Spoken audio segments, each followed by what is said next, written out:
오늘 하나님의 가장 소중한 보물이라는 제목으로 말씀을 나누도록 하겠습니다. 사람은요, 자신의 마음을 표현하는 여러 가지 다양한 방법을 갖고 있습니다. 우선은 우리가 무엇으로 표현하죠?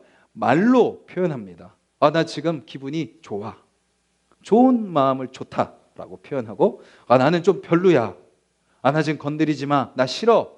라고 우리는 말로 표현을 하죠. 또 무엇으로 표현하나요? 표정으로 표현합니다.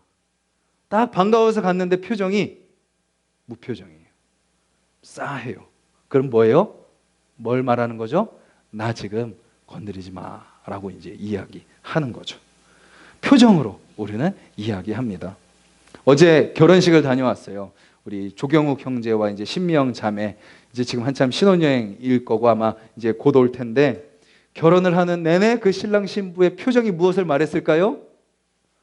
사지로 끌려가는구나가 아니라 뭐예요? 너무 신랑 신부 모두 광대가 저기 막 하늘에 막 올라가려고 하더라고요. 표정으로 행복하다라는 것을 표현하는 거죠. 또 행동으로 표현합니다. 꼬맹이들이, 남자 꼬맹이들이 여자애들을 괴롭혀요. 왜 괴롭히죠? 싫어서 미워서 괴롭히나요? 관심이 있으니까 괴롭히는 거예요. 좋아하는 것을 행동으로 표현하는 겁니다. 그런데 여러 표현 방법 중에 가장 극적인 방법이 있는데요. 그것은 바로 노래입니다. 노래.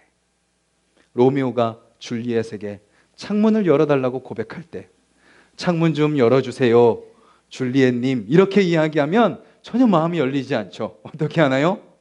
창문을 열어다. 제가 연습을 좀 하다가 말았습니다. 노래를 쫙 부르면서 해야 줄리엣의 마음문이 열리고 창문이 활짝 이제 열리게 되는 거죠.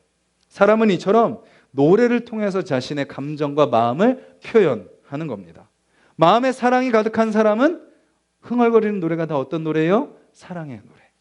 막 이별한 사람은 어떤 노래? 이별의 노래. 모든 노래가 다 어떤 노래로 들려요? 이별 노래로 들리는 거죠. 군인들은요, 전쟁에 나갈 때 어떤 노래를 부르죠? 전우의 시체를 넘고 넘어 앞으로 앞으로 낙동강아 잘 있거라 우리는 전진한다. 군가를 부르면서 그 마음을 고취시키는 겁니다. 전쟁에 대한 그런 위급성과 승리에 대한 열망을 더 이렇게 채우는 거죠. 우리의 삶이요, 만약에 늘 하나님과 동행한다면 우리의 입술 속에는 어떤 노래가 불려질까요? 바로 찬송입니다. 찬송의 사전적인 의미는요, 훌륭함을 기리어 드러내다라는 것입니다. 찬송은 그냥 기독교인들이 부르는 노래 정도가 아니고, 성경의 내용을 가사로 만들어서 부르는 노래 정도가 아닌 하나님의 훌륭함과 하나님의 선하심과 아름다우심을 높이며 기리는 것이, 그것을 표현하는 것이 바로 찬송인 것이죠. 오늘 저는 시편 135편을 통해서 여러분들과 같이 그 찬송에 대한 말씀을 나누려고 합니다. 우리가 예배 전에 찬송을 부르잖아요. 하나습동산교회는 좀 찬양이 길어요. 이렇게 하는 분들도 있고, 이렇게 여러 가지 이야기하시는 분들이 있는데, 왜 우리가 그렇게 찬양을 불러야 되는지, 왜 우리의 삶 속에 찬양이 고백되어야 되는지, 어떤 마음으로 우리가 불러야 되는지 같이 한번 살펴보기를 원합니다. 오늘 본문은 이렇게 시작해요. 할렐루야라고 시작합니다. 할렐루야는 그냥 목사님들이 어떤 순서를 맡았을 때 그냥 인사로 하는 것이 아니에요. 할렐루야 그러면 이제 성도님들이 아멘 이제 이렇게 하고 그냥 인사식으로 하는 것이 아닙니다. 그 안에는 여호와를 찬송하라 라는 의미가 담겨 있는 거죠. 여호와를 찬송하라 라고 고백할 때 그 고백을 듣는 자들도 뭐라고 고백하는 거예요? 같이 할렐루야 아멘으로 진정으로 고백해야 되는 것이죠. 시를 기록한 시인은 자신이 하나님을 찬송할 뿐만 아니라 이 시를 같이 읽는, 같이 시를 고백하는 자들에게도 찬송으로 초대하고 있는 것입니다. 그러면 찬송으로 초대받는 자들은 누군가요? 1절에 이렇게 적혀 있습니다. 여호와의 종들아 찬송하라.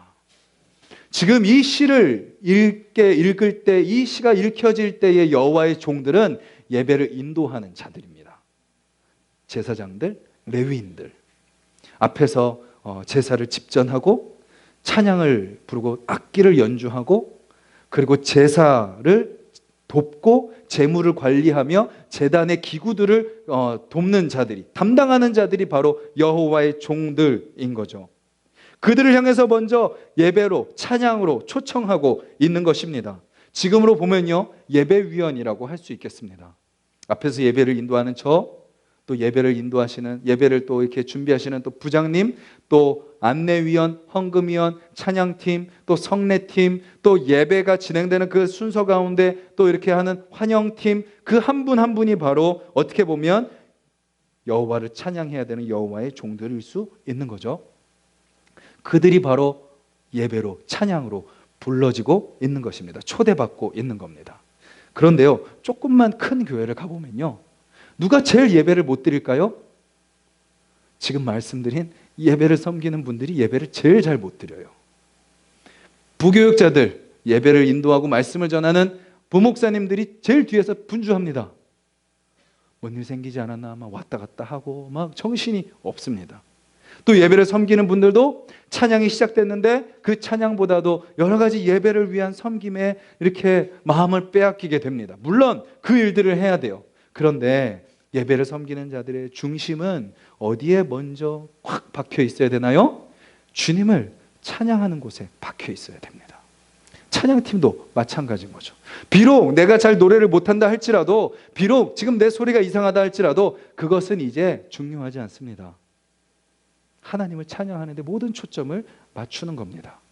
그래서 저는요, 우리 하나숲 동산교회가요, 뭐 예배 준비가 잘 안 돼도요, 찬양이 딱 시작되면 우리가 모든 성도들이 마음을 다하여 주님을 찬양하는 교회가 되기를 간절히 소망합니다. 그러기 위해서는 우리가 더 부지런해야 됩니다. 예배 전에 일찍 와서 찬양의 마음을 준비하지 않으면 분주해요. 찬양 시간이 어떤 시간이에요? 그냥 준비하는 시간밖에 되지 않아요. 찬양은 여기 우리가 같이 살펴볼 것처럼 하나님을 향한 믿음의 가장 우리의 온 마음을 드리는 고백입니다. 준비 시간이 아닙니다. 찬양 끝나고 들어오고 찬양 축도가 끝나고 나아가고, 예배 시간은 그 전부터 축도 끝나고 기도하는 그 시간까지, 그 모든 시간이 하나님께 올려드려야 되는 귀한 예배의 시간이라는 것을 우리가 기억해야 된다라는 거죠. 그리고 성전뜰에 서 있는 모든 자들을 초청합니다. 여호와의 종들뿐만 아니라 모든 남녀노소 지위고하를 막론하고 모든 백성들이 하나님을 나와 찬송하자라고 초청하고 있는 거죠. 그러면 누구에게 찬송을 부르나요? 여호와 하나님이죠. 그런데 우리의 찬양을 한번 곰곰이 생각해 보십시오. 우리가 어떤 찬양을 원합니까? 내 마음이 좀 감동이 있는 찬양을 원합니다. 내가 좀 잘 아는 찬양을 원해요. 나에게 익숙한 찬양을 원해요. 그래서 좀 찬양을 딱 부르고 나서 뭔가 이렇게 좀 마음이 좀 뭉클해지고 좀 이게 좀 감동이 오면 그 찬양 시간은 어떤 찬양 시간이에요? 은혜 받은 찬양 시간이고, 좀 모르는 찬양이 나와요. 막 낯설어요. 그리고 좀 이렇게 좀 나와 좀 맞지 않는 그런 시대의 찬양인 것 같을 때는 좀 어때요? 좀 그날은 좀 은혜를 덜 받은 것 같아요. 누구를 위한 찬송이기 때문에 그렇죠? 나를 위한 찬송이기 때문에 그렇죠. 또 우리는 어떻게 불러요? 옆 사람이 나 찬양 못 부르는 거 들으면 어떡하지? 막 그래가지고 막 작게 불러요. 막 이렇게 막 크게 부르고 싶은데 마음은 막 외치고 싶은데 고음에서 삑사리가 날까봐 이제 막 부르지 못하는 우리의 모습이 있어요. 그건 또 누구를 위한 찬양이죠? 다른 사람을 위한 찬양이죠. 우리의 찬양은 오직 하나님 한 분만을 위한 찬양입니다. 하나님은 우리의 있는 모습 그대로 받아주세요. 그래서 저희 찬양팀도요, 충분히 더 연습하고 더 잘할 수 있지만 더 안 합니다. 네. 갑자기 웃음이 나오네요. 예. 진짜입니다. 예. 예. 왜냐하면 너무 잘 연습하고 너무 완벽한 모습들이요, 그게 이제 굳어지면 그게 어떤 하나의 틀과 형식이 돼버립니다. 그냥 어느 정도 우리가 가진 모습으로 목소리 있으면 그냥 찬양하는 거죠. 정말 우리에게 감동을 주는 찬양이 어떤 찬양이죠? 송명희라는 시인이 계세요. 나라는 찬양을 만드신 분이에요. 나 가진 재물 없으나, 나 가진 지식 없으나. 그분의 모습을 한번 인터넷으로 한번 검색을 해보세요. 집에 가셔서. 사지가 마비가 오고 뒤틀린 장애인이십니다. 그런데 그녀가 고백하는 거예요. 내가 이렇게 뒤틀려서 아무것도 할 수 없어도 주님을 찬양합니다 라고 고백하는 거죠. 그 모습을 보고 흉측해, 왜 이렇게 노래를 못해 하는 사람이 있을까요? 하나님은 우리 사지 멀쩡한 사람들이 드리는 찬양도 기뻐하시지만 전혀 찬양할 수 없는 환경 가운데 있는 자들이 부르는 찬양을 더 기뻐하십니다. 우리의 마음도 마찬가지예요. 아무런 찬양 부를 마음이 준비 안 됐을 수도 있어요. 막 박수 치면서 찬양하라 그러는데 박수 칠 상황이 아니에요.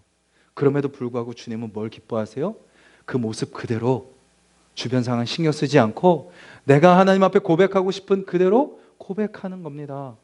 박수 치고 싶으면 치고, 치기 싫으면 안 쳐도 되고, 손을 들고 싶으면 손을 들고, 일어나고 싶으면 일어나고, 마음에 손을 얹고 싶으면 손을 얹고, 주님께서 받으시는 모습대로, 주님께서 인도하시는 대로 찬양을 드리는 것을 가장 기뻐하시는 거죠. 오늘 본문은 이어서 그럼 우리가 왜 하나님을 찬양해야 되는가라는 것을 이야기합니다. 3절 말씀을 같이 한번 읽겠습니다. 시작. 여호와를 찬송하라. 여호와는 선하시며 그의 이름이 아름다우니 그의 이름을 찬양하라. 이유가 무엇인가요? 여호와는 선하시기 때문입니다. 여호와의 이름이 아름답기 때문입니다. 찬송을 진짜 부를 줄 아는 사람은 바로 그 사람이에요. 찬양을 부르면서 멜로디 좋다, 내가 아는 찬양이다, 이 수준에서 머무는 것이 아니라 찬양의 가사를 묵상하며 하나님의 선하심을 고백하는 겁니다. 찬양 가운데 하나님의 이름의 아름다움을 선포하는 겁니다. 그리고 그것을 기대하며 바라는 것이 진정한 찬양의 자세인 것이죠. 그리고 때로는 내가 그 사실을 모른다 할지라도요, 찬양을 부르면서 뭐를 깨닫게 돼요? 선하신 하나님을 알게 되는 겁니다. 찬양을 부르면서 하나님의 아름다우심을 알게 되는 거죠. 오늘 시인은요, 선하시고 아름답기 때문에 찬양하자라고 이야기한 다음에 그러면 선하시고 아름답다라는 게 뭐냐라는 것을 구체적으로 또 이야기하는데요. 5절에서 7절을 같이 한번 보시겠어요? 내가 알거니와 여호와께서는 위대하시며 우리 주는 모든 신들보다 위대하시도다.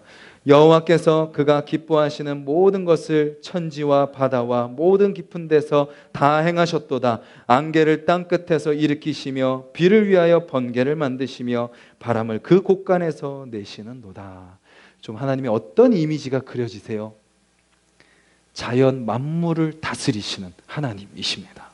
그것을 다 창조하신 거죠. 그래서 하늘과 바다와 깊은 곳까지 온 세계 구석구석 가운데 역사하시고 그것을 만드시는 하나님, 그리고 바람이 필요할 때 하나님의 곳간에서 바람을 꺼내서서 불게 해주시는 하나님, 시적인 표현인 거죠.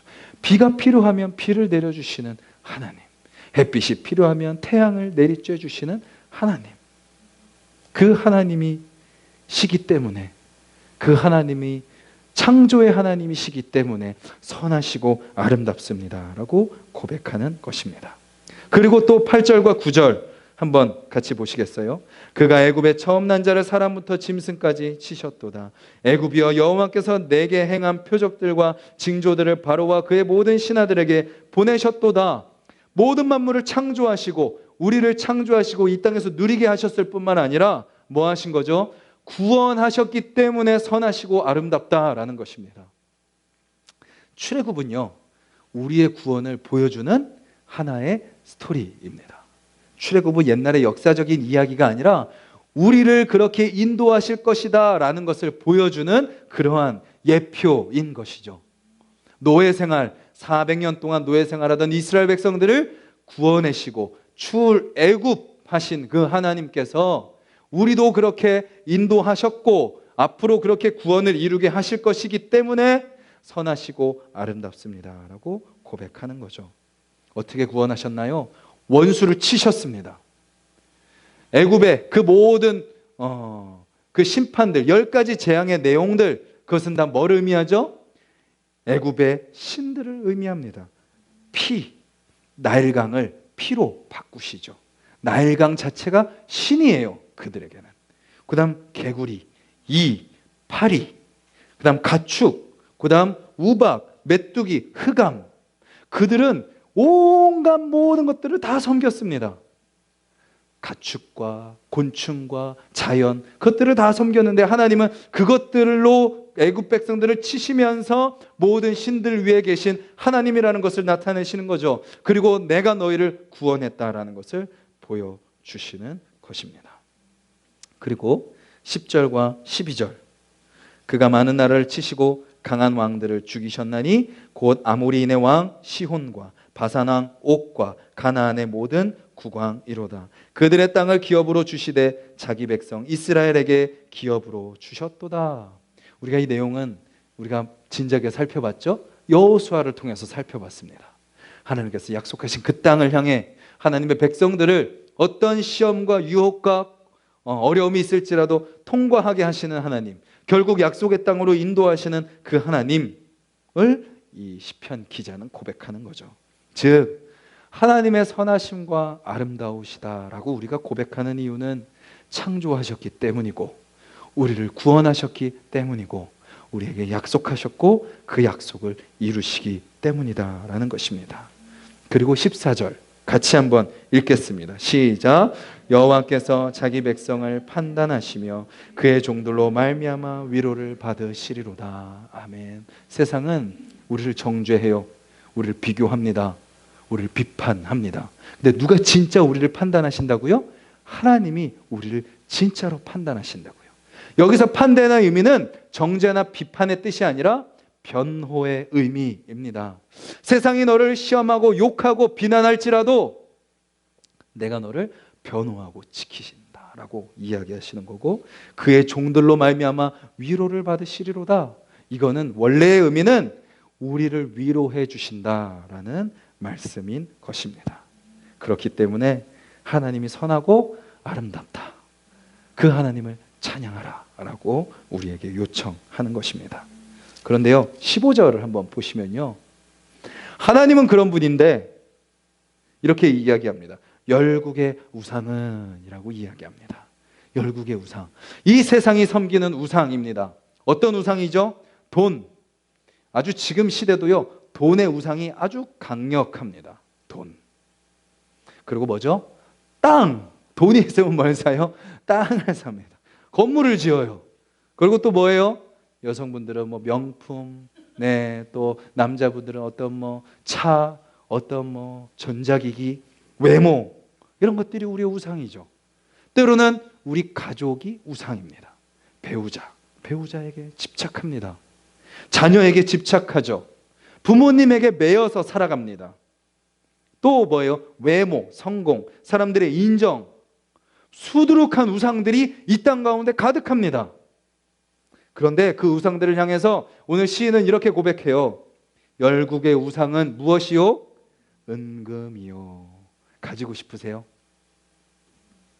그런데 그 뒤에 이렇게 이야기합니다. 사람의 손으로 만든 것이라.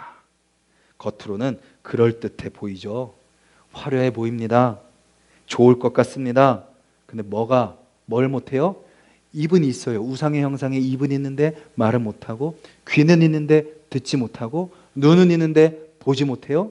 입과 코가 있는데 뭐 하지 못해요? 숨 쉬지 못해요. 누구보다 못해요? 우리보다 못한 거죠. 그런데 사람들은 자기보다 못한 그런 물질들을 우상이라고 섬기고 그 앞에 절하며 살아가고 있는 거죠. 그리고 시인은 이렇게 이야기합니다. 18절 같이 읽겠습니다. 시작. 그것을 만든 자와 그것을 의지하는 자가 다 그것과 같으리로다. 복음과 삶을 같이 공부하신 분들은 무엇을 배웠어요? 우상을 그렇게 섬기는 사람은 결국 자신이 뭐가 된다? 우상이 된다라고 그랬습니다. 오늘 시인도 똑같이 이야기하잖아요. 돈을 막 섬기는 사람은 뭐가 돼요? 내가 돈이 돼버리는 거예요. 세상에 물질을 추구하는 사람은 그 물질이 전부가 돼버려요. 물질에 사로잡힌 삶이 돼버립니다. 그래서 어떻게 돼요? 겉은 화려해 보일 수 있어요. 세상의 그런 매혹적인 것들로 치장을 하면 겉은 화려해 보일 수 있지만 그 속은 아무것도 없어요. 겉은 뭔가 사람들로 하여금 기대하게 하지만 열매가 맺히지 않습니다. 사람들을 현혹하고 유혹하지만 결국 어디로 가요? 허무의 구덩이로 빠지게 되는 거죠.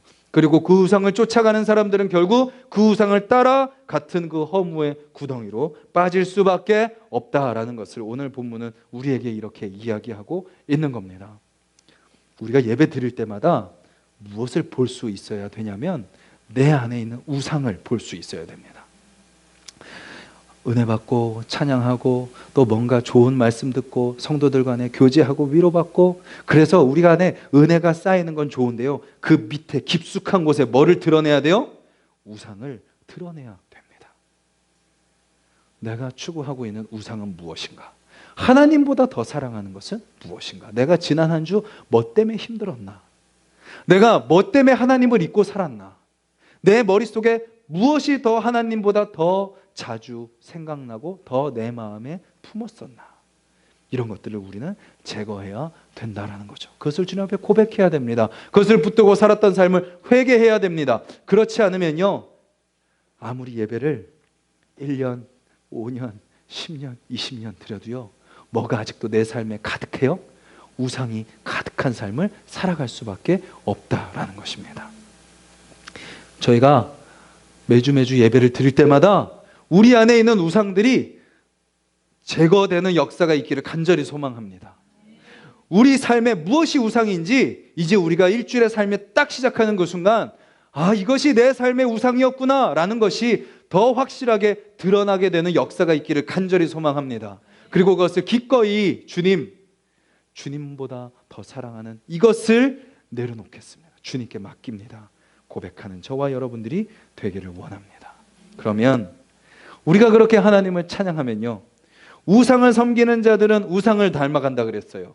근데 우리가 하나님을 찬양하면 우리가 누구를 닮게 될까요? 하나님을 닮게 된다라는 것입니다. 하나님을 찬양하는 사람은요, 하나님을 예배하는 사람은요, 점점 어떻게 돼요? 착해져요. 느끼시나요? 아, 목사님, 우리 남편은 아직 아닌데요. 우리 아내는 아직 아닌데요. 우리 부모님 보니까 아직도 아닌데요.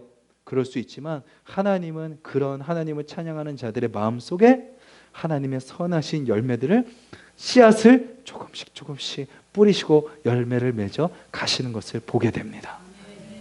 우리의 기대가 좀 높을 뿐이지요, 우리 옆에 믿음의 동역자들을 바라보면 그 과거의 모습을 보면 정말 그렇게 살던 사람들이 지금 정말 우리가 너무나도 하나님께서 우리를 바꿔가시는 것을 깨닫게 되는 거죠. 하나님의 선하심을 찬양하면 하나님의 선하심이 내 안에 자리 잡게 되고, 하나님의 아름다우심을 찬양할 때 내 자신을 아름다운 존재로 다시 발견하게 되는 거죠. 그리고 내가 바라보는 사람들도 아름다운 존재로 바라보게 되는 겁니다. 하나님의 창조를 찬양할 때 내 삶 가운데 새로운 길을 내시는 하나님을 기대하게 되고, 하나님의 구원을 찬양할 때 나의 모든 죄를 다시 깨끗이 씻어주시는 주님으로 말미암아 다시 의로운 삶을 살아가게 되며, 하나님의 약속을 찬양할 때 막막한 내 인생 가운데 약속하신 그 주님 기대하며 믿음으로 다시 담대하게 믿음의 발걸음을 내딛게 되는 것이 바로 찬양하는 자의 삶의 모습이다라는 것입니다. 그렇게 하나님은 찬양하는 자로 우리를 부르셨다라는 것이죠. 135편 4절 말씀에 이렇게 말씀이 나옵니다. 여호와께서 자기를 위하여 야곱 곧 이스라엘을 자기의 특별한 소유로 택하셨음이로다. 우리가 하나님을 찬양할 수 있는 이유는 바로 우리가 택함 받았기 때문이다라는 것입니다. 이 구절을요, 세번역 성경은 이렇게 번역을 해놨습니다. 주님께서는 야곱을 당신의 것으로 택하시며 이스라엘을 가장 소중한 보물로 택하셨다라고 말입니다. 우리는 신앙생활을 다른 누군가를 위해서 할 때가 있어요. 억지로 마지못해 하는 거죠. 우리는 하나님의 부속품이 아닙니다. 교회 성장을 위한 도구가 아니에요. 목사의 성공을 위한 분들도 아닙니다. 오늘 본문은 뭐라고 얘기해요?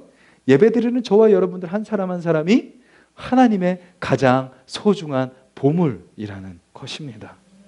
우리는 아직 아니라고 이야기해요. 나는 부족하다고, 조건과 자격이 없다고 이야기해요. 하지만 하나님은 분명히 우리에게 내가 너를 선택했다라고 이야기합니다. 무엇 때문에요? 하나님의 무조건적인 은혜 때문입니다. 거기서 우리의 찬양이 시작되는 것이죠. 찬양할 이유가 있어서 찬양하는 것도 아니고, 자격이 되기 때문에 찬양하는 것도 아니고, 이미 하나님께서 나를 가장 소중한 보물로 택하여 주시고 나의 삶 가운데 선하시고 아름다운 일을 행하시며 창조하시고 구원하시고 언약하신 대로 이루시는 그 하나님 한 분만으로 우리가 찬양할 수 있는 자격이 주어졌다라는 것입니다. 우리가 마음껏 찬양하는 자들이 되기를 간절히 소망합니다. 오늘 본문도 마지막에 이렇게 시작과 동시에 시작처럼 마지막도 할렐루야로 끝납니다. 찬양으로 초대했듯이 찬양해야 되는 이유와 대상을 쭉 설명하고 나서 그러므로 우리가 하나님을 찬양하자라고 요청하고 있는 거죠. 우리의 모습과 우리의 실력과 우리의 외모에 위축되지 않는 저와 여러분들이 되었으면 좋겠습니다. 상황과 환경에 흔들리지 않는 저와 여러분들이 되기를 간절히 소망합니다. 있는 모습 그대로 하나님 앞에 나아가 예배 시간뿐만 아니라 여러분들의 삶의 모든 순간순간, 날이 갈수록 저와 여러분들의 찬양이 더 깊어지고 더 커지고 더 풍성해지는 삶이 되시기를 주님의 이름으로 간절히 소망합니다.